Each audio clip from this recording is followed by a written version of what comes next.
Salut, ici Maps! Bienvenue à une vidéo book haul, donc les achats de livres que j'ai fait durant toute cette période d'hiver, parce que oui, l'hiver est terminé! Ok, donc, j'ai décidé de faire des vidéos comme ça juste à chaque saison, parce que j'ai pas l'impression que j'en achète tant que ça, donc par mois, il y a des mois que j'aurais rien à dire, donc ça vaut pas la peine. Donc par saison, ça fait une plus grande vidéo. Quoique là, je croyais qu'il n'y en aurait pas beaucoup, mais je me suis trompée. Je me suis trompée. Oui. Bon, c'est sûr qu'il y a eu le salon du livre. Ouh. C'est sûr qu'il y a eu le salon du livre de l'Outaouais à la fin février, début mars, et à chaque année, dans la perspective, je vais me dire, j'achèterai pas grand chose et je finis tout le temps par me laisser aller beaucoup. Donc, c'est un peu aussi pourquoi il va y avoir beaucoup de livres. Et je commence tout de suite parce que je n'ai pas de temps à perdre.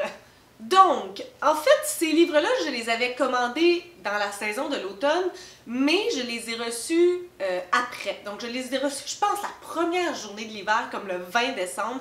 C'était incroyable comme timing.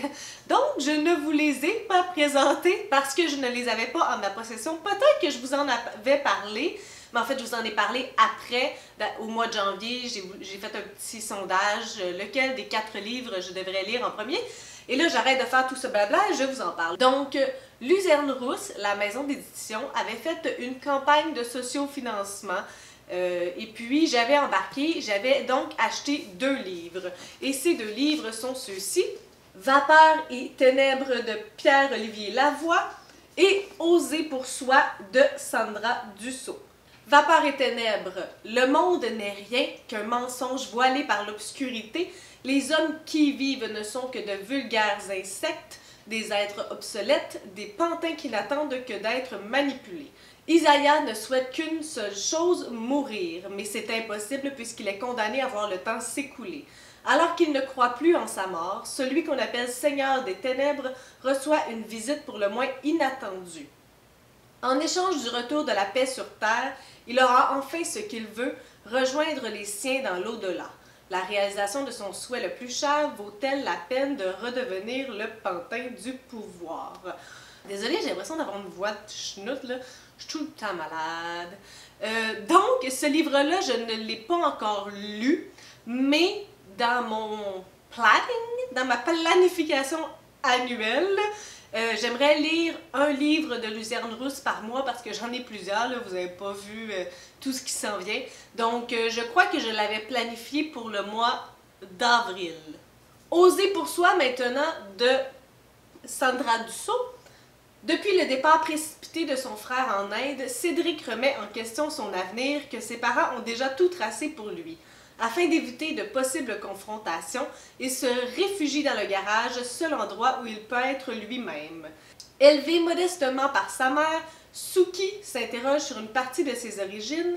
Malgré la détermination de la jeune fille, sa mère garde secrètes toutes les informations concernant son père. Issus de mondes différents, Cédric et Suki se verront contraints de préparer un exposé ensemble pour le gala de fin d'année. Ils apprendront à se connaître tout au long de leur séance de travail, mais également lors d'un road trip improvisé. Donc celui-là, dans mon planning, je pense que c'était plus autour du mois de mai. Mais dans ce paquet du mois de décembre, il n'y avait pas seulement 2 livres, il y en avait 4. Comment ça se fait? C'est que j'en ai reçu 2 en service de presse. Et étrangement, j'avais demandé 2 livres de la même auteur. Je ne m'en suis même pas rendu compte. Je pense entre autres que la raison, c'est parce que les thématiques sont vraiment différentes. Donc, voici mes 2 livres de Gianni Deveau. Elle, que j'ai déjà lu, qui est une romance, donc on va suivre Cassandre et James de manière séparée. Cassandre, que sa meilleure amie s'est suicidée, et James, qui a eu un accident de voiture et qui a causé la mort de sa copine Olivia. Et donc, ces 2 personnages-là vont être complètement bouleversés, et ça se comprend. Et d'une manière ou d'une autre, ils vont se rencontrer. Ça va être un peu ça va être un peu en dents de scie au départ, et même pour un long bout. Mais éventuellement, il y a quelque chose qui va se passer entre les 2 et c'est peut-être la personne qui va les aider à guérir. Donc j'ai déjà fait une critique complète de ce livre-là, vous pouvez aller la voir, je vous mets le lien en barre d'infos. Et celui-là, au moment que vous allez voir cette vidéo, je devrais l'avoir lu parce que c'est mon objectif de le lire au mois de mars. Et mea culpa, je devais le dire dans mon update lecture du mois de mars. Je ne sais pas pourquoi, il était dans ma bibliothèque, je l'ai skippé. Puis j'étais comme moi, je m'en voulais, est-ce que je devrais refaire ma vidéo? Mais bon, en tout cas, ça c'est pas un éternel drame. Et il va y avoir une vidéo qui est déjà en ligne lorsque vous allez voir cette vidéo. Donc, pas de panique. Mais celui-là, c'est Incandescence, le livre 1, Feu et ombre de Janné Deveau. Et il n'était pas signé, sauf que j'ai rencontré Janné au Salon du livre de l'Outaouais et j'en ai profité pour me le faire signer. Wow! Ouh, il y a un team Liam ici. Donc, pour Marie-Pierre, bonne découverte de Londres et des initiés. Et Dieu sait que moi, je veux y aller à Londres. Donc, on raconte qu'au début des temps, il n'y avait qu'un tout. Une fragile source d'énergie qu'on appelait la quintessence. 4 éléments émergèrent de ce tout. Initiée d'une des 4 lignées, Aélis est capable de manipuler le feu. Son quotidien se résume à dénicher des potentiels, former des initiés et combattre l'ordre jusqu'au jour où elle rencontre Liam. Une violente attirance la pousse inextricablement vers ce jeune homme énigmatique qui fait toutefois partie de l'organisation ennemie. Une sombre machination se met alors en place à l'insu d'Aélis et de Liam. De Londres jusqu'aux bordures de l'Écosse, ils devront mener un combat sans merci jusqu'au sacrifice inconcevable qui scellera leur destin. Rapidement, ça me fait penser un peu à Divergent. Et on a aussi Une braise sous la cendre de Sabaa Tahir. Ça fait vraiment longtemps que j'ai pas lu. Il y a une trilogie aujourd'hui, si je me trompe pas, puis j'aimerais beaucoup la relire. Donc ça me fait un peu penser à ce côté dystopique / fantastique. Donc ça devrait être dans mes cadres. Et lorsque vous allez voir cette vidéo, ben j'aurai déjà su. Je saurai déjà si c'est dans mes cordes ou non. Pour Noël, j'ai reçu de ma belle-sœur ce livre de Étienne Boulay, Le parcours d'un battant, écrit par Marc-André Chabot. Rien ne destinait Étienne Boulay, 5 pieds 9 pouces et 185 livres, à devenir joueur de football professionnel. Pourtant, son passage dans la NFL et ses années dans la NCAA, ajouté à sa bourse d'études à l'université du New Hampshire, pas capable de dire ce mot-là, et à sa carrière remarquable dans la LCF, où il a remporté 3 coupes Grey, ont prouvé qu'il était à sa place dans ce sport. Toutefois, la vie d'Étienne n'est pas faite que de gloire. Comme d'autres vedettes du sport vivant la pédale au plancher, il a payé cher sa démesure, les commotions cérébrales, la dépendance aux antidouleurs, puis aux autres drogues l'ont mené au bord d'un gouffre. Mais ça aurait été mal connaître Boulay, le guerrier, que de croire qu'il perdrait cette bataille. Désormais, ses démons sont matés et dorment en silence. Jamais suffisamment loin, évidemment, mais assez pour qu'il accepte de se livrer avec beaucoup d'émotion et d'humilité. Même après ses nombreux succès, la plus grande victoire de sa vie n'est peut-être pas celle qu'on pense. Donc, vous savez peut-être que j'aime les biographies, que j'aime les non-fictions, donc, puis Étienne Boulay, j'avais vraiment envie de connaître son histoire. J'avais un peu oublié que j'avais fait cet achat un peu impulsif, qui est le 3e tome de la série Illuminée. Donc, dossier 3, dossier Obsidio, écrit par Amy Kaufman et Jay Christophe. Ça fait longtemps que j'en ai pas parlé, que j'adore cette série. J'ai tellement aimé le 1er tome, j'ai vraiment aimé le 2e tome.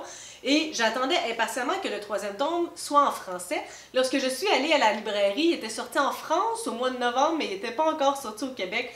Et j'ai pas su attendre. Je l'ai commandé sur Amazon, je l'ai trouvé. Probablement plus cher que ce que j'aurais payé si j'avais attendu. Mais bon. Donc, je ne sais pas quand est-ce que je vais le lire, je ne sais pas pourquoi j'attends. En fait, tu sais, il n'y a pas d'ordre nécessairement, il suffit que je mette quand est-ce que je veux le lire et ça va arriver. Mais je suis contente de l'avoir avec moi. Je ne sais pas pourquoi je le flatte. Mais vous pouvez aller voir ma critique du 1er et du 2e tome, c'est quelque chose que j'ai adoré. Un sujet malgré tout surprenant pour moi, la science-fiction, ça se passe dans un vaisseau spatial. Je vais vous parler un petit peu du premier, mais pas trop, parce que premièrement, je me souviens plus des noms des personnages. Donc ça se passe dans un vaisseau spatial, puis là, tout d'un coup, l'intelligence artificielle du vaisseau spatial commence à capoter, puis elle commence à tuer des gens, puis ça devient la pagaille là-dedans. Donc c'est vraiment agréable. Il y a comme différents types, il y a des blogs, des chats, des textos, des dossiers, il y a des dessins. C'est fou, c'est fou, c'est fou. Là, je m'en souviens même plus, donc allez voir ma vidéo au lieu de m'écouter dire des choses que je me souviens plus. J'ai mis ma liseuse pour me rappeler que j'ai reçu un service de presse de Arsens Lab. Donc, j'en ai parlé dans ma vidéo du mois de mars. Si ça vous intéresse, je ne relirai pas le résumé. Il est assez long et il est assez ardu. Donc, si ça vous intéresse, vous pouvez aller voir ma vidéo du mois de mars. Et de toute façon, c'est la prochaine vidéo que je vais publier dans 3 jours. Donc, si vous écoutez cette vidéo dans la bonne journée, bien, sachez que cette vidéo-là s'en vient très bientôt. Et merci pour l'envoi, merci pour le service de presse si vous passez par ici. On retourne à Luzerne Rousse parce que, you know, je suis intense dans la vie. Et en fait, j'avais vu Maleficus plusieurs fois. Ça avait vraiment l'air d'être mon style, donc sachant que le salon du livre de l'Outaouais arrivait, je me suis dit, ben, je vais aller me le procurer. Donc ça, c'était dans mes plans. C'était le seul livre qui était dans mes plans pour le salon du livre de l'Outaouais. Attention, la dérape. Donc, Maleficus, le royaume de l'hiver, livre 1, écrit par Cynthia Carbonneau. Puis il y a des belles petites palettes de goût, là, public averti.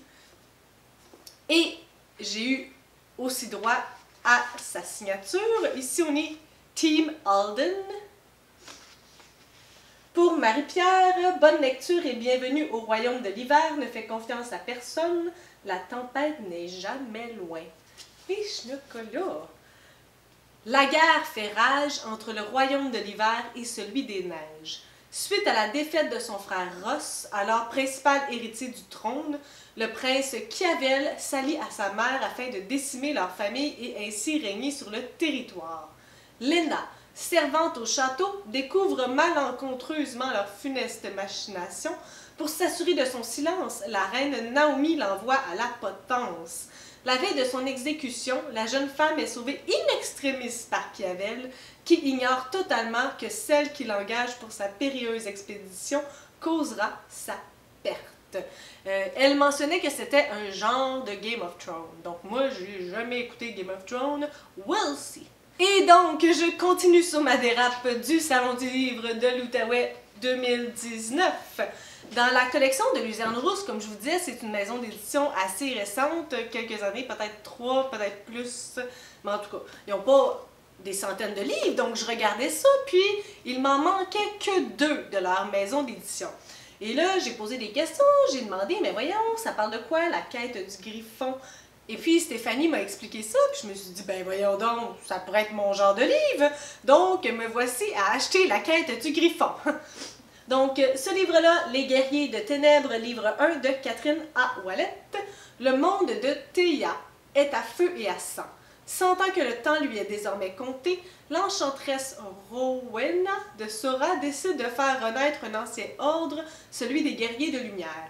Apprivoisant encore leur pouvoir et essayant de ne pas se laisser consumer par eux, les 6 adolescents formant l'ordre devront traverser la moitié du continent pour aller défier l'usurpatrice du trône de Mortos, la reine Morgane, ainsi que l'ombre, son bras droit. Leur destinée étant de combattre le mal qui gangrène le continent d'Issédia, renverser Morgane n'est que la première tâche qui sera imposée aux guerriers. Il est comme courbé. Hey, il est lourd, là, ce livre-là, c'est incroyable. Et vu que j'avais acheté La quête du Griffon, le seul livre que je n'avais pas encore acheté de Luzerne Rousse, c'était celui-là, Azura, la légende des pierres de Marie-Frédérique Poirier. En fait, il vous en manque un ici parce que Tourmenté de Maxime Poulain, il est à mon école, je l'ai apporté au 6e année, mais j'en ai fait une critique, si ça vous intéresse, c'était vraiment très loin de ce que je lis d'habitude, ça m'a mis hors de ma zone de confort. Mais, donc, c'est ça. Donc, à partir de maintenant, aujourd'hui, j'ai tous les livres de Luzerne Rousse dans ma bibliothèque, ou qui m'appartiennent, ou j'en ai les en tout cas. Donc, Azura. Attristée de la mort de son grand-père, Azura se voit remettre un drôle d'héritage. Plusieurs lettres lui étant adressées ainsi qu'une grande enveloppe contenant plusieurs items.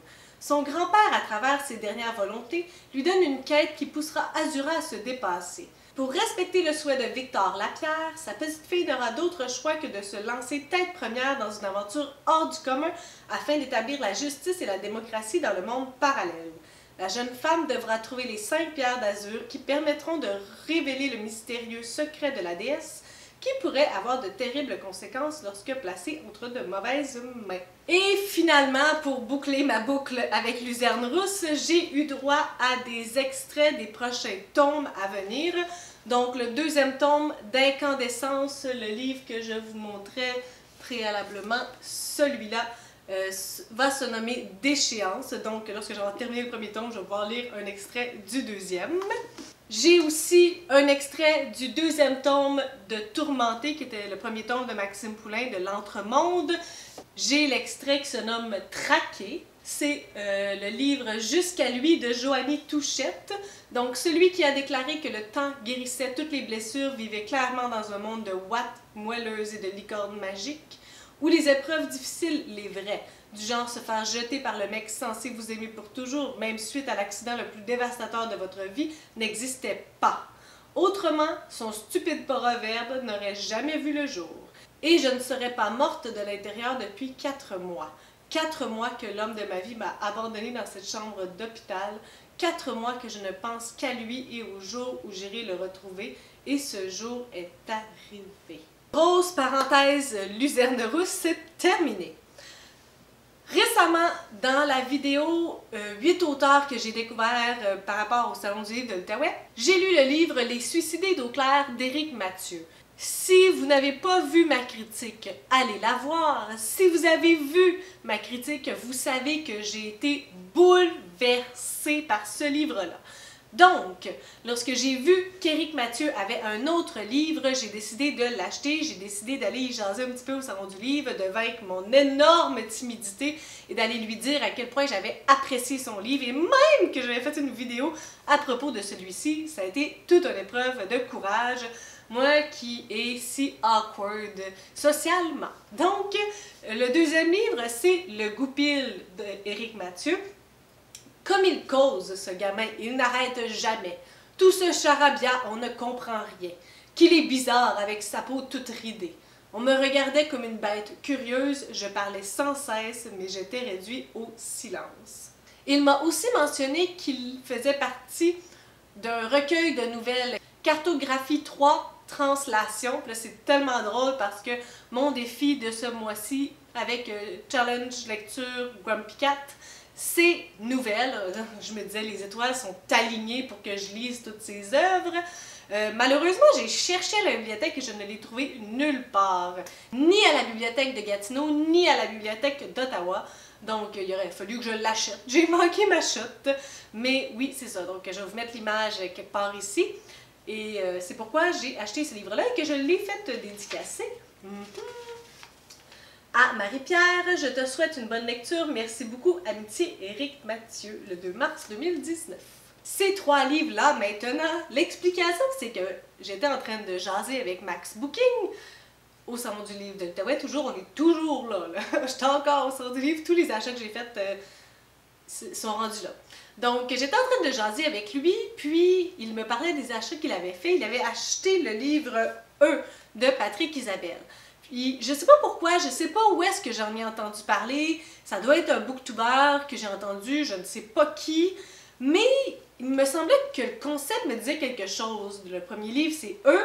Le deuxième livre, c'est nous. Et le troisième livre, c'est lui. Puis, lorsqu'il m'en parlait, j'essayais de comprendre, mais ça me disait vaguement quelque chose. En tout cas, le concept des 3 mots comme ça, qui partent de eux, nous, lui, qui partent du plus général au plus précis. L'histoire aussi, j'essaie de trouver, mais peu importe, j'y arrivais pas. Finalement, ben, j'ai arrêté de me casser la tête et il est allé me montrer. On a décidé qu'on allait en faire une lecture commune. Donc, j'ai acheté les 3 et il a acheté les 3 et nous allons les lire et nous allons en parler. Donc, de Patrick Isabelle, je peux vous lire le derrière de couverture de E. E, c'est l'histoire d'un adolescent victime d'intimidation. Un jeune battu, extorqué, ridiculisé à outrance par des camarades de classe. Un jeune dont la détresse est ignorée par les témoins silencieux que sont les autres élèves, le personnel de l'école, les parents, les rares amis. Sa douleur est si aiguë et son agonie si longue qu'elles l'inciteront à se venger de ses tortionnaires, à devenir la source d'une violence a priori inconcevable. Donc, je ne veux pas vous parler des autres, mais c'est ça la prémisse pour le premier tome. On retourne dans une vague intense map. Donc, j'étais encore en train de jaser avec des gens de Luzerne Rousse. En fait, je pense que je parlais avec Marie-Chantal. Et il y avait un auteur à leur stand qui se nomme Alain Lessard. Puis là, on s'est mis à jaser, puis il me racontait ses livres, puis il me racontait des choses, puis j'étais comme « wow ». Puis là, il me disait qu'il venait de terminer, mais que demain, ben, son kiosque serait réouvert de 9 à 4. J'ai dit « ok, je vais être là ». Donc, finalement, j'étais là. Et il m'a parlé de ses livres pour enfants. Donc, vous le savez peut-être, mais j'ai une classe de maternelle, donc ces livres-là me semblaient tout indiqués et il me les a superbement vendus. Donc, Le cueilleur d'étoiles de Alain Lessard et Myriam Roy, L'enfant papillon, La tarte à la chaussette et La louche le louche. Donc, il y en avait aussi un cinquième, Océane, qui était pour un public un petit peu plus vieux, à partir de 8 ans. Donc, je me suis dit, ben, je vais les laisser pour les plus vieux. Donc, j'ai acheté ces 4 ouvrages et il me les a gentiment dédicacés tous. Alors, je peux peut-être vous en parler un petit peu, mais je sais que je parle pas vraiment de lecture pour enfants ici, mais en tout cas, ça pourrait peut-être vous intéresser. Le cueilleur d'étoiles, du Nord a une nouvelle idée pour attraper une étoile, construire sa propre fusée. Que découvrira-t-il au bout de cette périlleuse aventure? Et si tout était possible, un pas à la fois, un rêve à la fois. L'enfant papillon, Cassiopée aimerait par-dessus tout se transformer en papillon, mais elle n'y parvient pas. Jusqu'où l'amènera sa quête? Et si nous avions tous quelque chose d'extraordinaire à chaque battement d'aile pour chaque battement de cœur? La tarte à la chaussette. La commère est en colère contre le maire de Saint-Parlabas. Pour se venger, elle lui prépare une tarte à la vieille chaussette mouillée. Mais se fera-t-elle prendre à son propre jeu? Et si la plus belle des vengeances était d'être heureux? À chaque regard, à chaque sourire. La louche le louche. La louche est le gardien de Saint-Parlabas. Malheureusement, on se moque de lui parce qu'il louche. Or, une toute petite chenille changera cependant sa vie. Et si nos faiblesses étaient aussi nos forces? Une lueur après l'autre, un espoir devant l'autre. Et il y a un site internet ici, pixeldétoile.com, où il y a un matériel pédagogique qui vient avec chaque livre. Donc, c'est pour ça que je les ai achetés. Et finalement, pour clore mon intensité, eh bien, j'étais intéressée par ces livres jeunesse, mais j'avais entendu dire qu'il écrivait aussi des livres pour adultes. Donc, je les ai cherchés dans le salon du livre. Il y en avait 3. Mais en fait, il y en avait plus que 3. Il y en avait un autre aussi qui était plus jeune, mais il y en avait 3 plus pour jeunes adultes et adultes. Et ben, je ne savais pas me décider, donc j'en ai acheté 2. J'ai aimé. Des histoires de grande passion sont écrites, tournées, jouées et vécues tous les jours, toutes les nuits. Certaines dureront, d'autres périront. Quelques-unes seront hors du commun et nourriront nos songes les plus fous, les autres existeront pour ensuite tomber dans l'oubli. La mienne fait partie de cette seconde catégorie, du moins aux yeux de tous. Laissez-moi la rendre unique. Je persiste à être bien humblement convaincue que c'est la plus belle histoire d'amour qui soit, parce que c'est la mienne, la sienne, la nôtre. Jusqu'où ira-t-elle? Ces pages vous l'apprendront, traçant le récit d'un homme qui n'aura été habité que par une seule femme, un homme qui aura affronté la tempête, désarmé, son cœur indomptable, n'obéissant qu'à l'espoir. Mais, vous savez, il y a de ces jours où l'on voudrait mourir, aujourd'hui pour moi, c'en est un. Et il me l'a dédicacé. J'avais l'air super intense parce que je venais de passer genre 20 minutes avec lui, avec ses 4 livres jeunesse. J'ai parcouru le salon pour trouver ses livres adultes, puis je reviens pour me faire signer comme « Ouh là là, la fille folle ». À Maps, quand les couleurs s'effacent, que reste-t-il? Un cœur qui bat, un cœur qui se bat. Et celui-là, il m'en a parlé, puis j'avais le goût de pleurer. Puis vous savez, je suis cœur de pierre, moi, donc je me suis dit, s'il fait juste me le dire, à quel point il m'a braillé en le lisant. À tous ceux qui ont si bien su me laisser mourir de Alain Lessard. La dernière chose que je ressentis, outre une lointaine douleur, fut une larme coulée sur ma joue. À 17 ans, Alexandre en a assez. Assis au pied d'un arbre, sous la corde qui lui arrachera son dernier souffle, il écrit sa colère et ses peurs, mais aussi ses espoirs et ses rêves inassouvis. Son seul refuge, il le trouve dans ces pages qu'il noircit avec la rage impuissante du naufragé qui se croit condamné à errer. Ni en fuite, ni en quête, il dérive sans ancrage. Il n'attend plus rien, sinon l'instant où tout s'arrêtera. À force de mots, découvrira-t-il une réponse, même fragile, même incomplète. Et il me l'a dédicacé aussi. Ah, qu'est-ce qu'il est gentil. À Maps, au-delà de chaque souffrance, se cache toujours un pont pour nous relier à l'espoir, un pas à la fois. Voici mon gros book haul de l'hiver, qui ne devait pas être si gros, mais où j'ai pogné une solide débarque au Salon du livre de l'Outaouais. Si vous avez acheté des livres pendant cette saison de l'hiver, n'hésitez pas à me mentionner. Est-ce que vous avez des suggestions pour moi? Est-ce qu'il y a des livres qui vous semblent plus intéressants que d'autres? Selon vous, par lequel je devrais commencer? En sachant que j'en ai déjà lu plusieurs lorsque vous allez voir cette vidéo-là. Lequel vous parle le plus, lequel vous semble le plus intéressant, le plus intriguant, le plus bouleversant. N'hésitez pas à m'écrire en dessous de cette vidéo, j'aime toujours vous lire, j'aime vos commentaires, c'est la raison pourquoi je fais BookTube, c'est pour échanger sur la lecture. Donc sur ce, si vous avez des suggestions, des critiques, des commentaires, n'hésitez pas à le faire en dessous de ma vidéo, je publie des vidéos à tous les 3 jours. Si vous aimez cette vidéo, n'hésitez pas à mettre un petit pouce ou à vous inscrire à ma chaîne. Et sur ce, je vous souhaite de bonnes lectures.